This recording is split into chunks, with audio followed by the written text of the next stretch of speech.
नमस्कार, मैं साक्षी। स्वागत है आपका हमारे चैनल पर। आज हम एक बड़ा राजनीतिक मुद्दा लेकर आए हैं जो देश की सत्ता और राजनीतिक समीकरणों को पूरी तरह से बदल सकता है।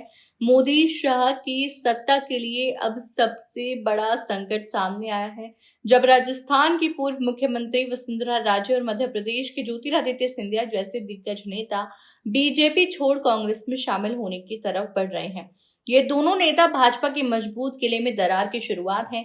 वसुंधरा राजे को पार्टी के अंदर से किनारे कर दिया गया है, जिससे राजस्थान में भाजपा के कार्यकर्ता, विधायक और जनता तक नाराज हैं। इसी तरह सिंधिया, जिन्हें 2020 में कांग्रेस छोड़कर बीजेपी में लाया गया था, भाजपा के कार्यकर्ता, विधायक और जनता तक नाराज हैं। इसी तरह सिंधिया, जिन्हें 2020 में कांग्रेस छोड़कर बीजेपी में लाया गया था, अब फिर से कांग्रेस की ओर रुख कर सकते हैं।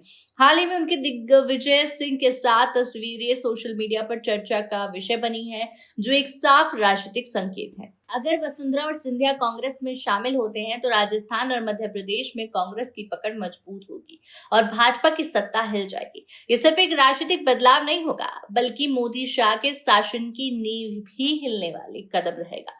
मोदी शाह अपनी भारी बहुमत की ताकत पर घमंड में बैठे हैं, लेकिन इतिहास ने बार बार ये साबित किया है कि सत्ता में दरारें बड़े महल को भी गिरा सकती हैं। भाजपा के अंदर पुराने नेताओं को दरकिनार कर संगठन को कमजोर कर दिया गया है, जिससे बगावत का रास्ता खुला है। अगर ये दो बड़े नेता कांग्रेस में आते हैं तो दिल्ली की सत्ता पर भी इसका गहरा असर पड़ेगा और भाजपा की मुश्किलें बढ़ जाएंगी। राहुल गांधी पहले ही चुनावी धांधली के आरोपों के साथ मोदी शाह के खिलाफ मोर्चा खोल चुके हैं। ऐसे में अगर सिंधिया और वसुंधरा कांग्रेस की ओर कदम बढ़ाते हैं तो ये राजनीतिक नाटक देश के हर कोने में महसूस किया जाएगा। मोदी शाह के लिए सबसे बड़ा खतरा खुद ही उनकी पार्टी के भीतर से उठा है। इस बदलाव में भाजपा के लिए सत्ता बचाना मुश्किल हो जाएगा और कांग्रेस की वापसी के रास्ते खुलेंगे। इसलिए देखना बेहद महत्वपूर्ण होगा कि वसुंधरा राजे और ज्योतिरादित्य सिंधिया का अगला कदम क्या होगा, क्योंकि उनकी बगावत देश की राजनीति में भूचाल ला सकती है।